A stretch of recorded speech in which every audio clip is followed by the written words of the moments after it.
What's up, everybody? Welcome to the Love You Goodbye podcast. I am Sam, and with me today I've got my good friend, I would say the best of friends, Mr. James Harris. James, how you doing? I'm doing good, Sam. Glad to have you here, man. Glad to be here. Thanks for having me. Dude, today we are in, I took this thing on the road. We are in Ormond Beach, Florida today. Yep, at Calvary Christian Center, my home church.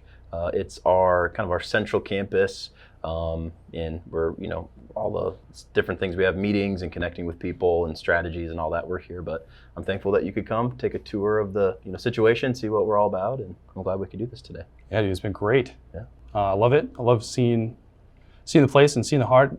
This morning was beautiful. The building is beautiful. The people are beautiful. It's great. Yeah.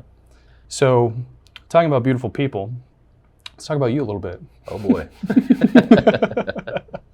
I've known you for a long time, man, and I'd like to think that I have a good grasp on who you are. But just in case, and to give our listeners a glimpse in on this, who is James Harris?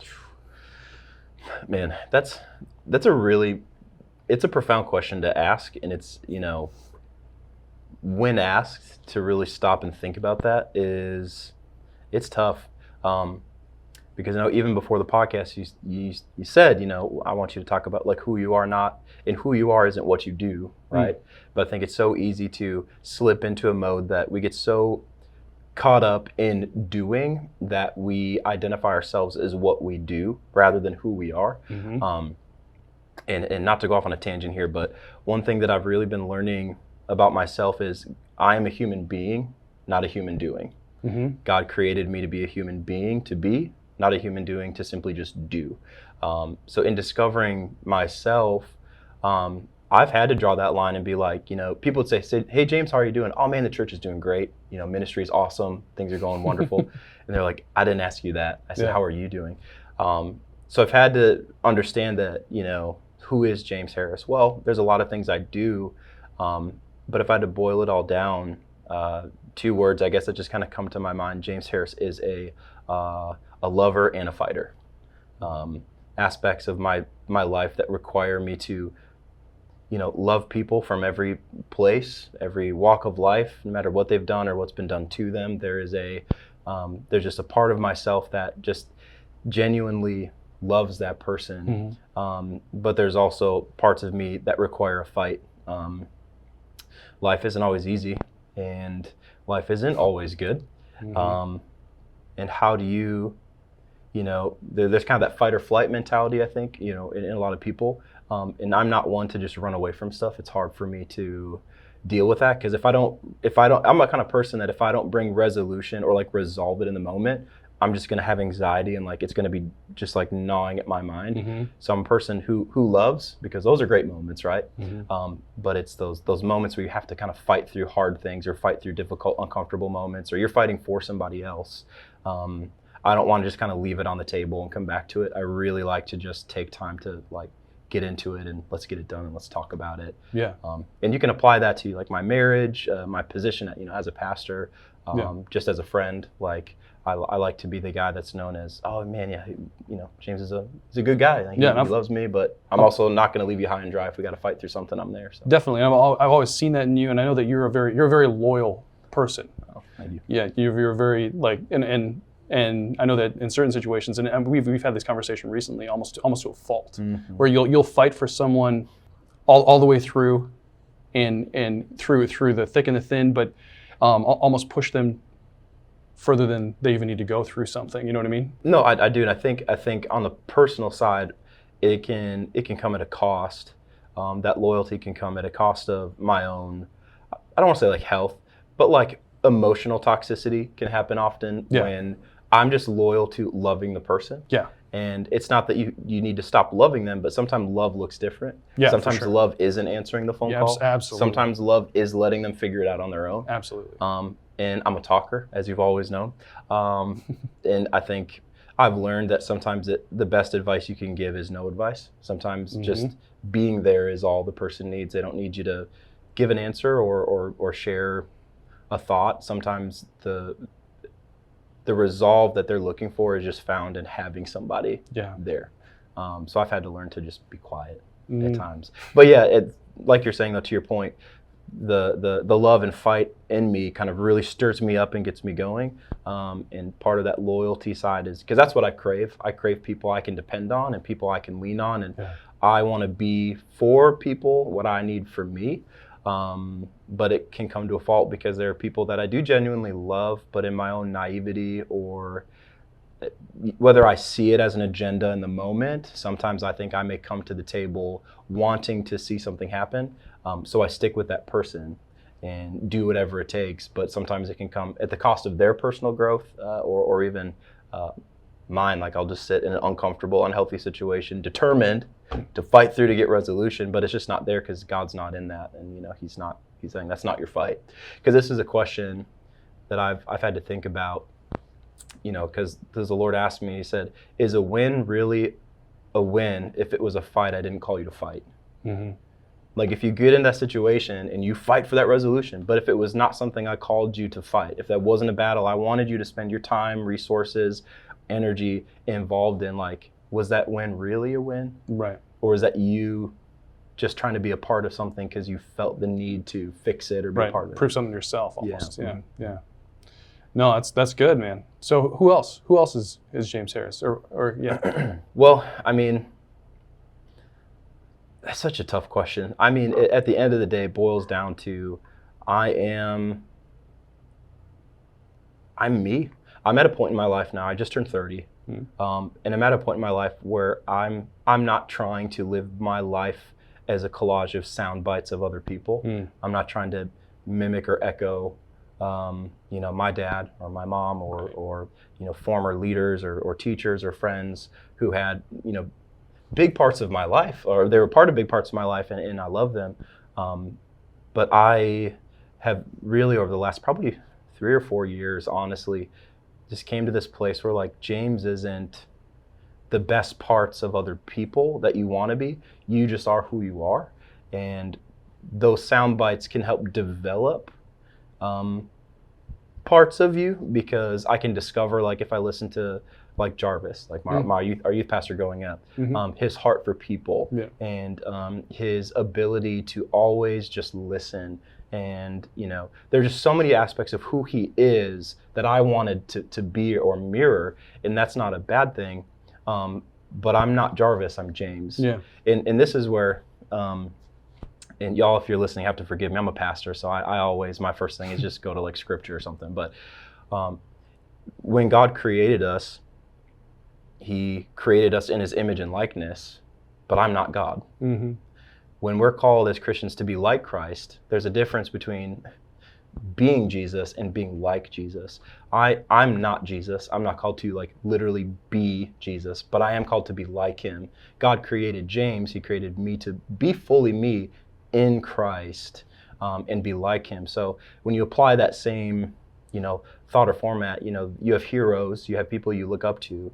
But my job isn't to mimic them and be them. My job is to observe and learn from them, and then see how that fits into my world and my experience, and discover how, I don't know, after seeing them figure out problems, I learn from them and observing. And then when problems come my way, now that I'm 30, I'm facing things, walking through things, discovering things in a way that now I kind of look and go, oh, this isn't quite how Jarvis would, or how Sam would, or how my dad would handle it, or how, X person. Now I'm just kind of doing it. Yeah. So I'm just at a place where I think I'm still learning, still discovering, but I feel more like I'm just me. One would always hope that you're still learning and growing. Yes. I would hope so. Yes. I hope so. But does that make sense? Absolutely. Yes.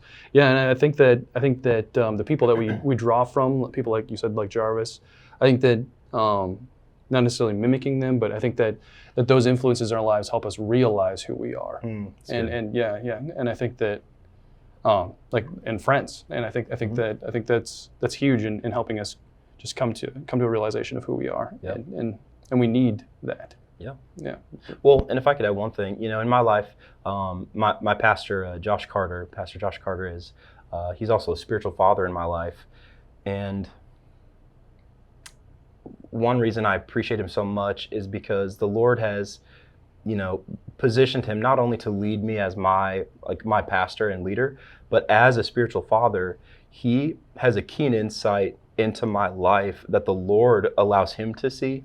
And through his observance of my life and through his subtle hinting, because this is what I love about him, he Pastor Josh never necessarily outright just says Feeds you. Yeah. what he wants you to do, but he will kind of lean in and hint towards, because in the process of making that discovery, going, oh, this is what he was saying, I learned, and it made me work to figure something out, rather than him just being like, James, I see this in your life and you need to address it. Pick your own fruit. Yeah. Exactly. It's I see it in you, but let me kind of help put some breadcrumbs on the ground, and then as you follow the Holy Spirit, he will lead you into discovery or recognition or understanding what I see in you. Because ultimately, Pastor Josh isn't the one who develops it in me.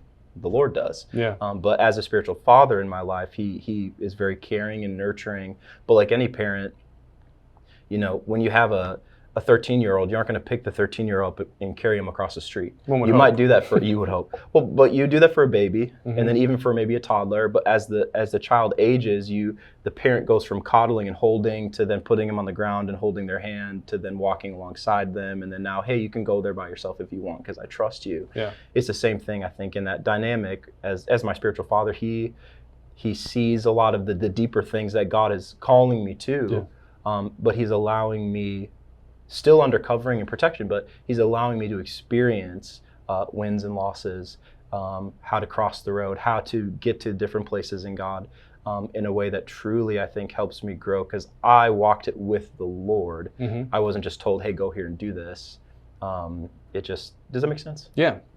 Yeah, absolutely. And so looking at some of those wins and losses, let's look at some of your what have been some of your struggles in life as of recent and also in the past? Like what have been some of the things that you've come through? Man, growing up, I've got phenomenal parents. You know, my mom and my dad and my family. I've always had.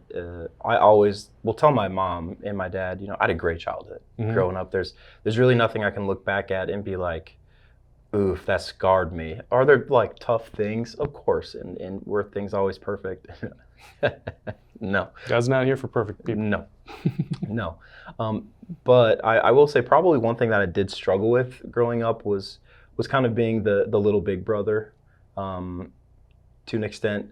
And it's not that that's a bad thing, but my parents were so apt to loving the outcast and keeping our doors open for everybody. Didn't matter who you were, where you came from, what walk of life. My mom and dad were they taught me what it meant to be like residential, like missionaries at home, like how to reach the people that even the church wouldn't reach, the people who were too weird or too out there or too different. They didn't fit the mold or the clique or the whatever. My mom and dad were very much against, keeping people away from being accepted and loved and treated just like a normal person. You know what I mean?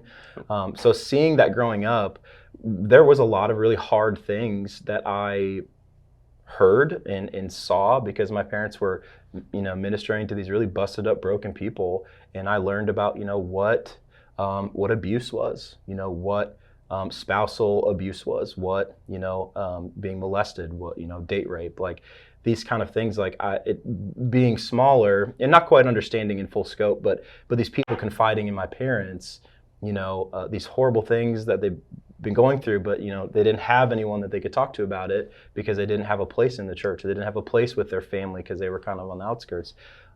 Just me being little, and if you don't know, kids are always listening. They're always observing. They're not dumb. They may not fully grasp the entire concept of what's being discussed, but they have ears that hear. And even from a young age, so I'm not trying to make a slight at my parents or say they were bad parents for this at all. It just made me aware at a very young age that the world was not perfect and that there were bad things that happened to good people. And understanding that as a kid kind of made me grow up early. And then through that, when I'd go through school, whether it's elementary school, middle school, I remember just having a keen awareness of like things that were not right. When kids, like the good kids or the quote unquote bad kids, the right crowd or the bad crowd. I didn't necessarily see the kid in the bad crowd as a bad person. I immediately went to understanding that they are probably facing something really difficult at home or with their family, because that's what I saw in my own house as my parents would bring these families in who had kids that were like that, or et cetera, et cetera. So it really gave me a big heart for people, for my peers. I wanted to see them get better. I wanted to see them be okay. But not everybody wants to be okay, or not everyone, it's not your business to be a part of or to talk into their life or share X, Y, Z. So I learned the hard way growing up from a lot of kids. They just tell me to mind my own business, or whatever. I'll get picked on a lot for being really kind of like the kind, soft-hearted kid. There's a quick story. This is when we were living in Park Rapids. There was a new kid that had moved into the area, and he was just getting bullied like crazy. His name was Nate. And I remember we were out in the playground, and I saw 3 kids corner Nate, and I just kind of felt this pull to like go over there. And I knew, I'm like, I'm probably gonna get beat up or something, but I'm like, I can't not say something. So I went over there, and I remember we were talking. I basically told him to like leave him alone, and one of the kids said, "James, quit trying to be a hero." And I said, "Well, stop being a villain." And in that moment, I was like in 2nd grade, but when I look back on that, like to me, that was so much the Lord, like even in a young age, putting that defining line in me, recognizing that like everyone deserves to be loved, everyone deserves to be held up and lifted up, no matter who you are, or if you're weird, or if there's things that make you different, or what you believe is different than what you believe. Regardless, we can all come to the plumb line. We can all come to the meeting ground. We can all come to this place where we all can say, but we all still deserve love. And obviously bullying and this or that shouldn't be a part of what we do. So with all that being said, struggle for me was always being the guy that fixed things, but never having someone to fix my things. So I say all that to get to that place where I always was the guy that had answers. And it's not that I had answers, but in high school when I graduated, wanting to have answers. Yeah, wanting to have answers, because that was my heart. But one of the things, in like high school, you get the most likely to whatever awards. One of my things was most likely to be a counselor. And that surprised me, because it's not like I talked to everybody, but throughout the 300-400 people in my graduating class, the vast majority could look at me and be like, oh yeah, he's gonna like help people or something. And that was great, but at the end of the day, a lot of my struggles, and you know this better than anyone, bro, is you're kind of like the person I would go to with family drama, or with troubles in school, or internal conflicts. But yeah, a lot of growing up, my issues were not feeling like I had people who could help me, but I knew I had to help people or others, and it was just really draining, and it was tough to always try to make myself mentally and like emotionally available for everyone else. But then at the end of the day, when I'm looking at myself in the mirror, I've just got like nothing left to give myself. I've got no more love to love myself. I've got no more hope to hope in myself. I've got no more determination to motivate myself to get over it or move on to the next thing. It was a really tough place to live, and when I was giving everything out to everybody else, I didn't have room enough to be healthy for me. And that's where like depression came in for a season, and a lot of anxiety, especially not so much in middle school, but through high school, even in Bible college. Anxiety became not even my best friend, but it became the closest thing in my life, which was not good. Because you think this should be, especially as a pastor or as a Christian, I should be able to say, well, the Lord or the Holy Spirit. But no, honestly, anxiety became such a familiar face. It became such a familiar feeling that I couldn't even say I was anxious. I was just me, but I was anxious because anxiety became the new normal. It just always was. There was always something that could go wrong. When was the other foot going to drop? When was the story, going to end? Just picking in the back, yeah. Exactly. So that's, sorry to be long-winded, but that's basically it. Like the whole lover and fighter. Like I love people and I'd fight for them, but at the cost of myself. And it wasn't to be a hero or to doing it because I want to be recognized. I just internally in my guts just ever since I was little, knew I am here to help lift people up. But I didn't know that it was okay to need to be lifted up too. Yeah. And for a long time, I didn't know where to go or who to go to find that. Which, yeah, depression, anxiety, and all that frustration. And I'd say even now, kind of fast forwarding into my life, you know, out of college, 10 years later now, out of high school, 15. Anxiety still, when I allow it to, it still has an ability to shift my attitude. And if there's one thing I've learned, that, you know, this is gonna probably sound uber spiritual, but your attitude determines your spiritual altitude. If you walk around pessimistic, you aren't going to climb higher. You aren't going to get to that mountaintop experience if you're constantly living with this chip on your shoulder or expecting when's the next bad thing going to happen. Yeah. If that's your attitude, that's the fight. You're never going to break that, because in order to rise up and to get out of that valley or get into that next season and experience breakthrough, like, you have to have that shift in your attitude and outlook. And it was for me. And again, it wasn't always how I viewed other people, because I wanted to view the best, even to a fault, like you said. I always want to see the best in people, but it just came to a point where I somehow couldn't see the best in myself. So. Yeah. Yep. And I mean, my wife, I mean, she gets this all the time because I'm constantly saying it, but you're no good to anybody if you're no good to yourself. And with what you're saying about your attitude determines your altitude, and you got to choose it. And I'm constantly saying intentional positivity, like just choosing where you're at and constantly reposturing yourself. Like, where am I at right now? Mentally, where am I at? Spiritually, where am I at? And physically too, like just choosing what you're going to do with yourself. And dude, I love that. I love what you're saying. But I want to say, I love what you just said. Like, joy is a choice. Absolutely. And so is depression. Absolutely. And this is where I know some people might get, and people get yucky about that. But I'm not afraid to face it or fight it, because I've been there. Yeah. And because this is the lie. This is why it's hard. This is why it's hard, because people want to believe that it's not a choice. Oh, dude. That I am just depressed because it's what. Now, here's the deal. We have medication that we can take that can change chemicals in our brains, that can alter. That's awesome. I love that. But when I was walking through that season, if I could define depression, how I felt, it was numbness. The feeling I felt was the feeling of nothing. But people get hung up on, man, I feel nothing. What did you say? I feel nothing. So they try to say they don't feel anything, but it's not true. You always feel something all the time. So I had this aha moment where I said, I'm choosing to feel nothing.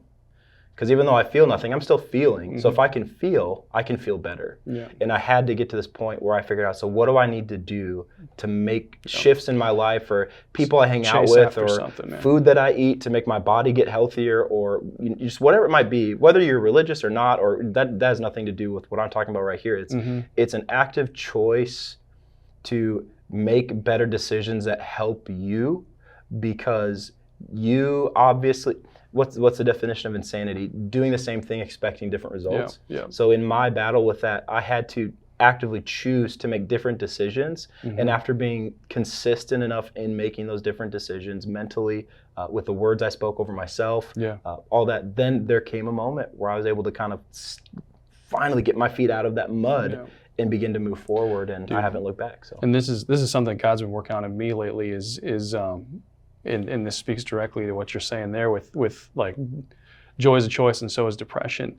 And God's been speaking to me about hope and the difference between holding on to things versus holding versus hope. And hope is a way, and it provides a way to step in a direction. That's good. And whereas holding on to something gives you excuses.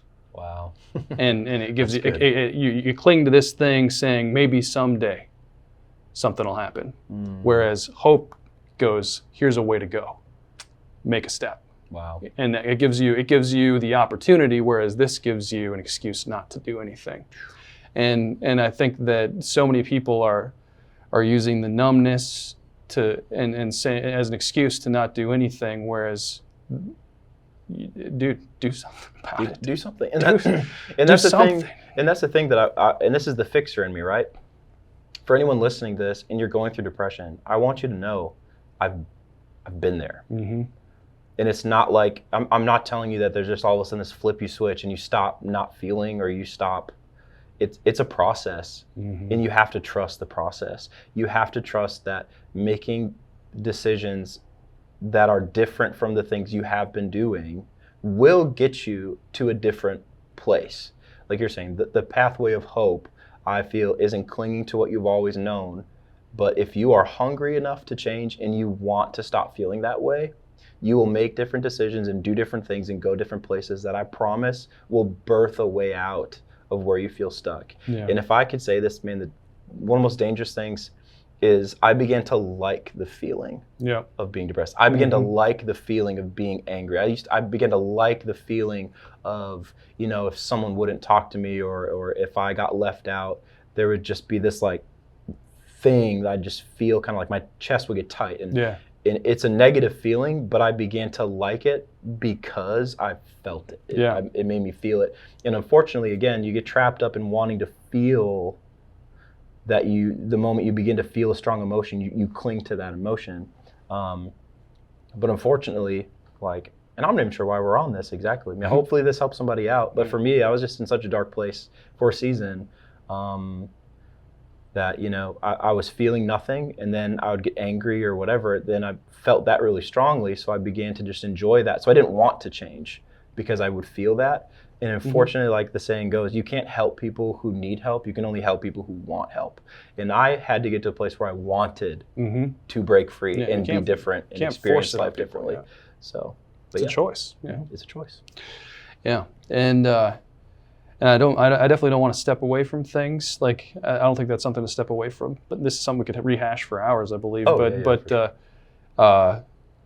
let's step into joy, dude. What are this is the good stuff. Good stuff. Let's talk about your joys in life, man. We talk about some struggles. What are some areas in life where you found joy? Man, my wife. Dude, before we dive into that, because I don't mean to interrupt you, but but I will say, looking at you, we talked about you being a loyal person, and you are a loyal person.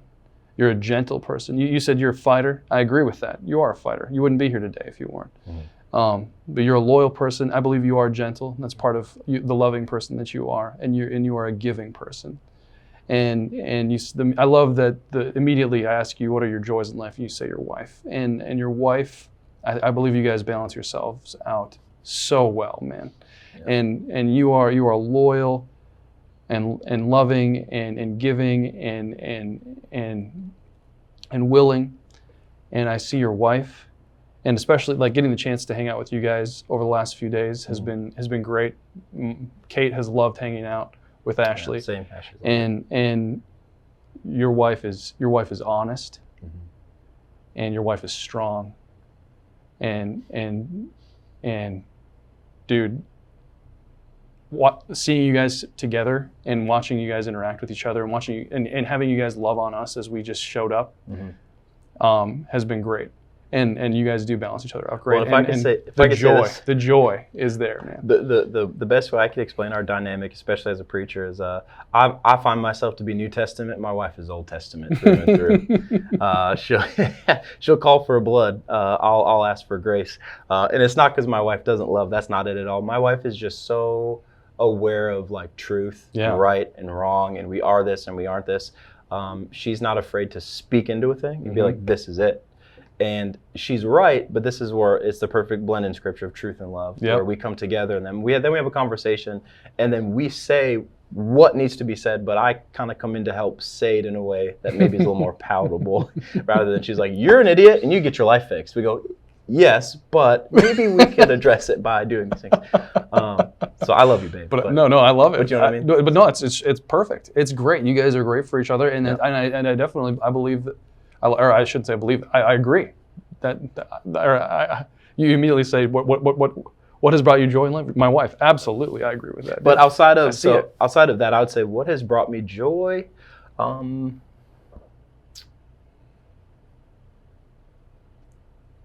Really, I guess what's brought me joy as of recently is like I mentioned earlier, within the last few years here, kind of like just being me, like doing what I love doing. Like, so for like ministry, let's just say, because it's an easy example, being a pastor and all that comes with that.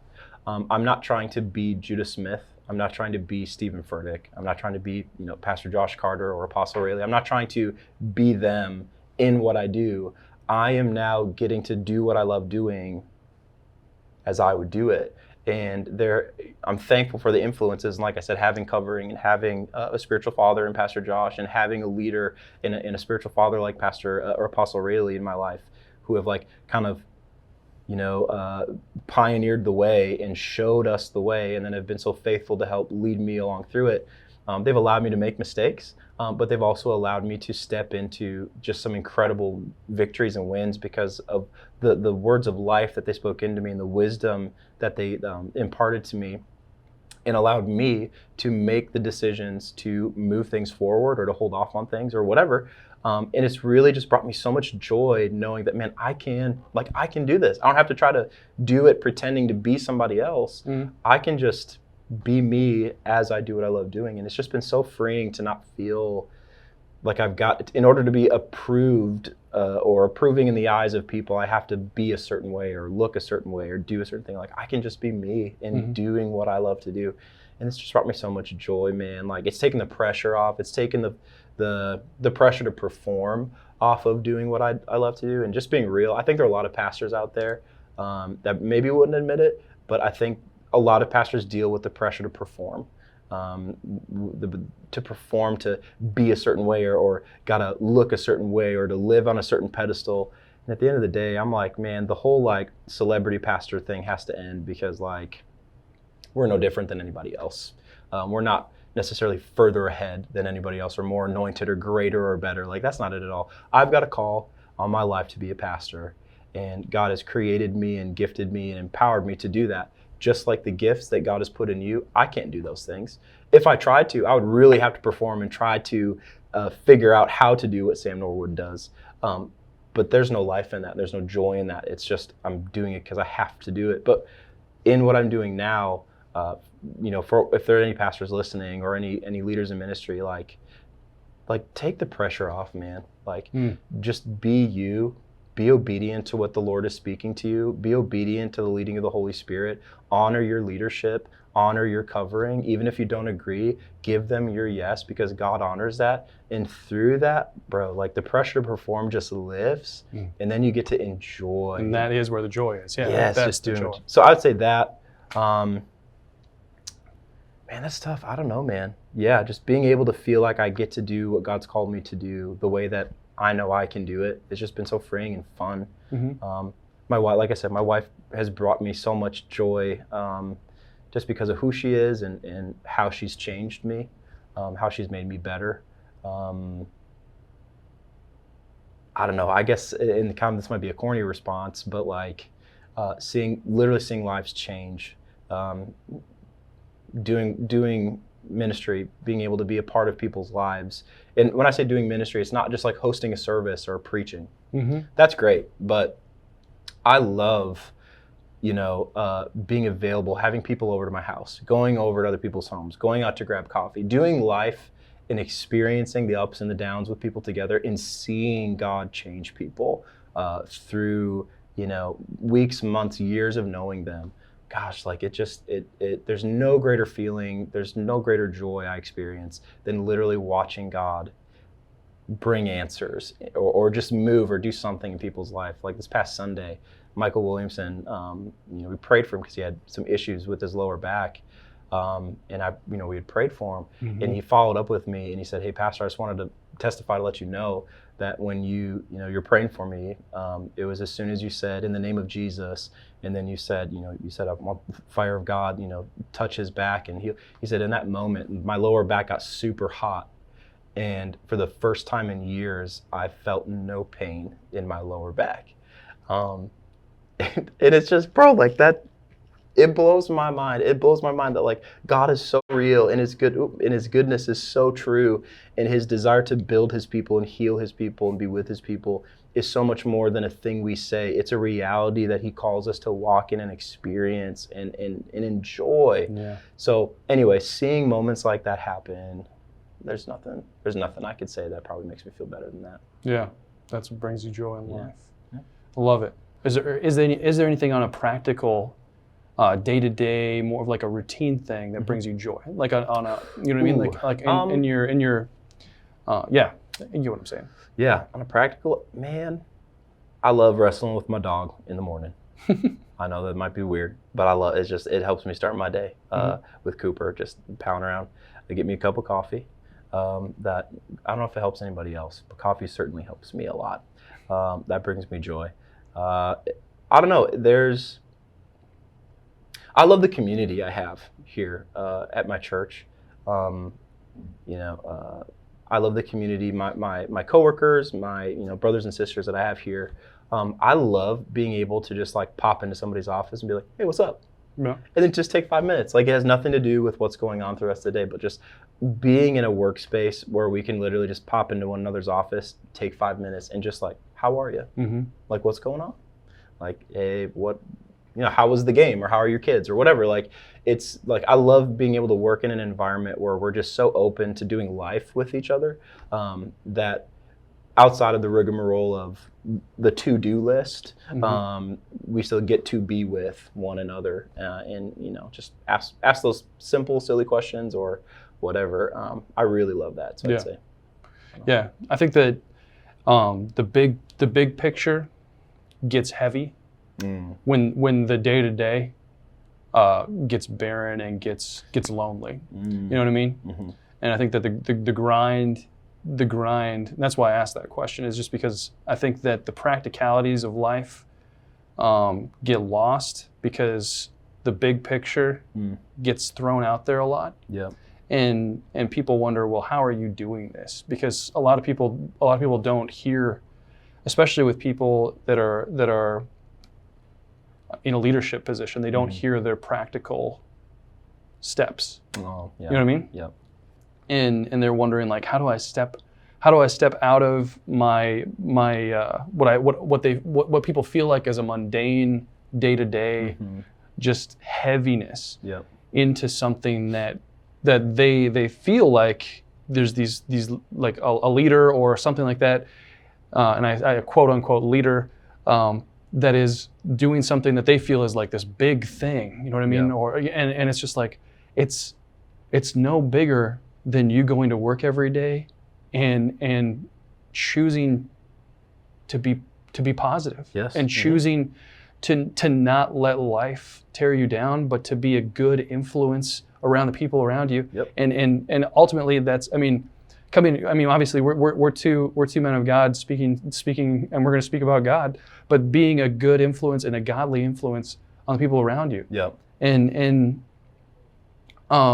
that translates into to anybody's life. Like, just do what you love around the people around you. Yeah.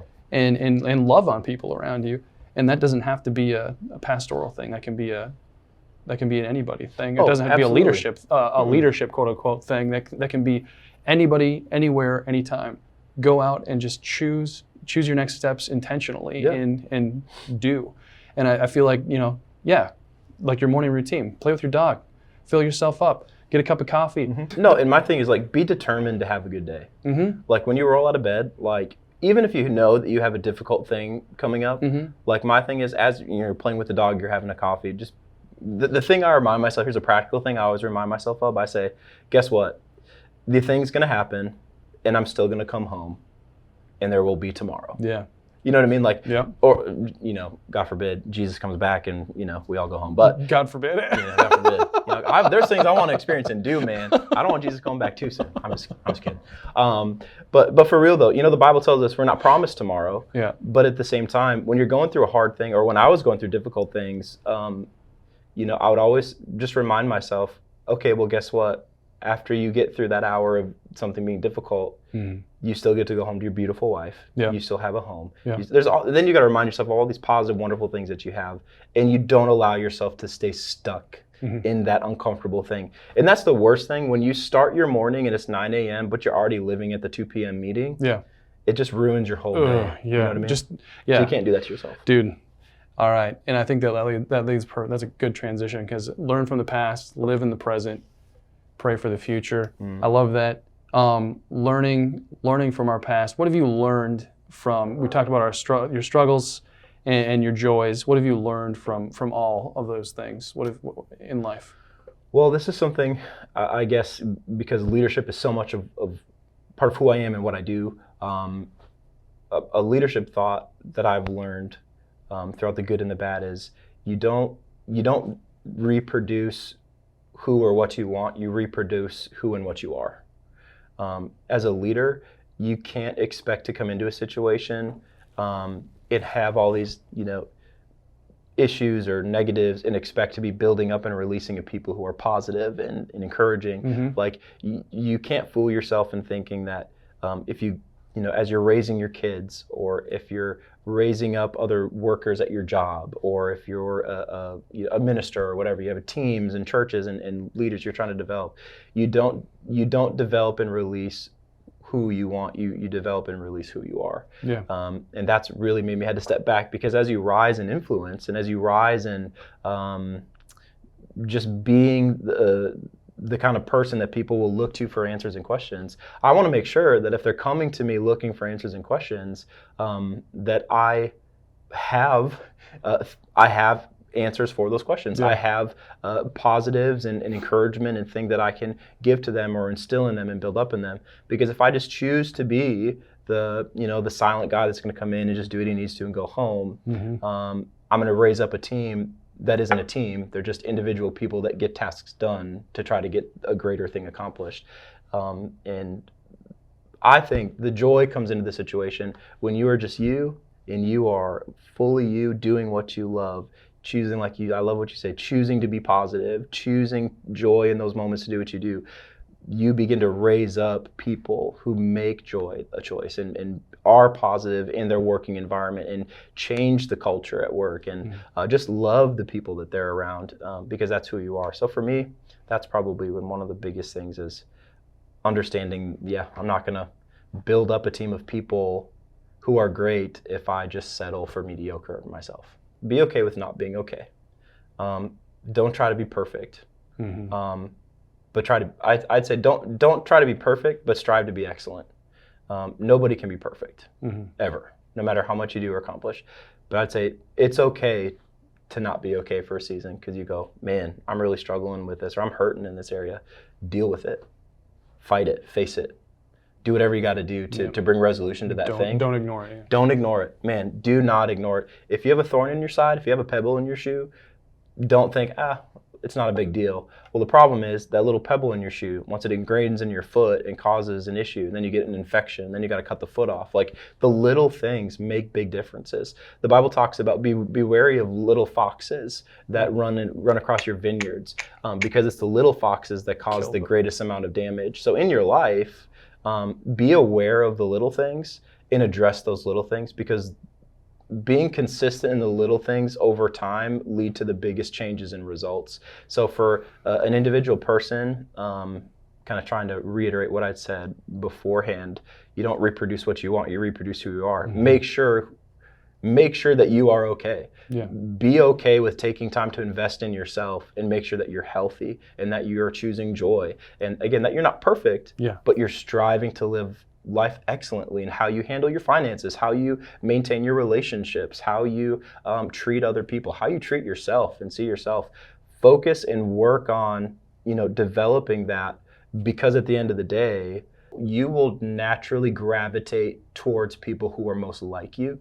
So if you are dealing with severely unhealthy, toxic things in your life, you need to really quickly assess the people you're doing life with, because the 5 people you are with the most could sum up the 5 greatest parts of who you are. So if you don't like the person that you are, look at your friends list and take a second to really analyze, where are they going in life? Because if you show me your friends, I can show you your future. Right.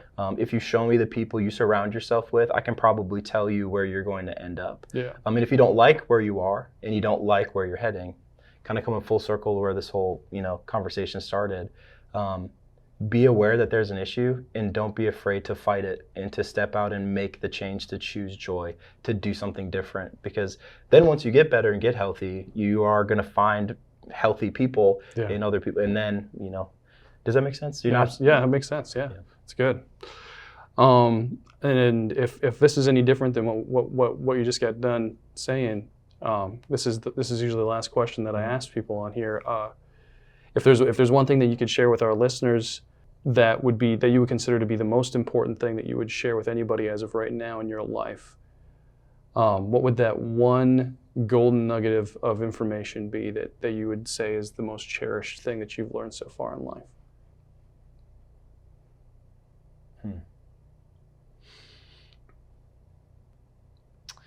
This is tough because there's so much that I would want to say, because so many things are like so important. People who are listening need to understand, like, this is coming from the heart of a pastor. I'm a shepherd. I love people and I believe in people. Oftentimes I believe in people that people don't believe in the people themselves. They don't believe in themselves, but I'm determined to believe in them because I believe that before they were a person on earth, they were a purpose in heaven. That God created them and knitted them and put them together and imagined them and breathed them into being, not to just exist, not to just survive, but to thrive, to accomplish something, to build something, to do something for a greater work. I think what I have come to learn in my short 30 years of life is that every life has purpose. Every person is worth loving, no matter how many times they've lied, no matter how many times they've broke trust, no matter how many times they've screwed the pooch and made the wrong decision. I just have this heart and this desire to tell people, like, one of the most important things in life you can do is just don't give up on people. Don't give up on people. And this is coming from a guy who've had terrible things happen to people in their family.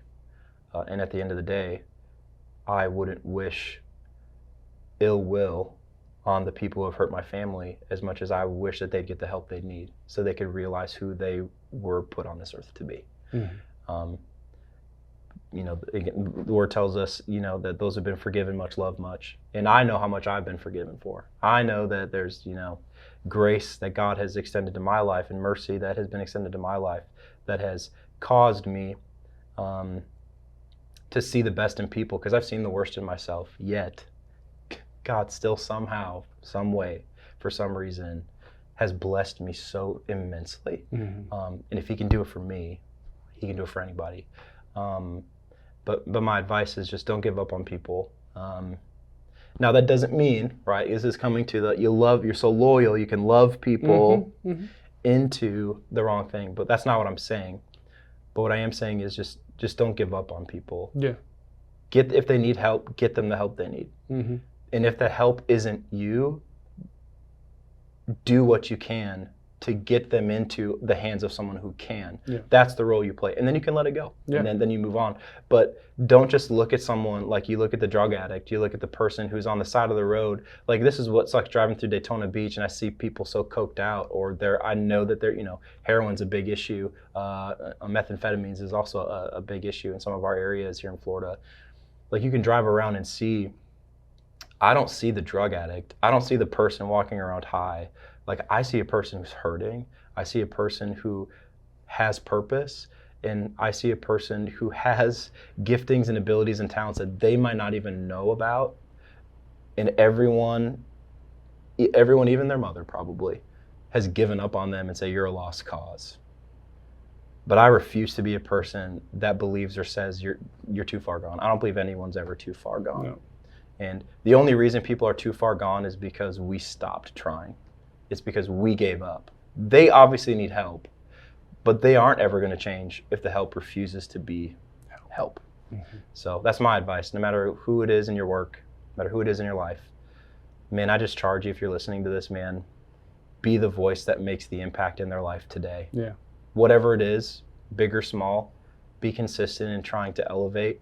Because if you spend your life elevating people, I promise you're going to find yourself elevated in ways you couldn't have ever, thought or imagined for yourself. So. Right. And that aligns directly with what the first video that I put out in launching this podcast spoke to joy, and the last thing I said was you are the joy of the Lord, so be it. Go be it, people. Go be it. I love Yeah, that. absolutely. Yeah. Dude, James Harris, everybody. Thank you so much, man. Sam Norwood, pleasure. Love you. Goodbye. Love you. Bye. Hey everyone, thanks for listening in. I hope that you enjoyed this episode. To be notified on future episodes, feel free to subscribe and stay connected. To find more of my content like blog posts, video bits from these episodes, or you just want to feed me an idea, feel free to visit samnorwood.com. Again, thank you for listening, and as always, remember to learn from the past, live in the present, and pray for the future.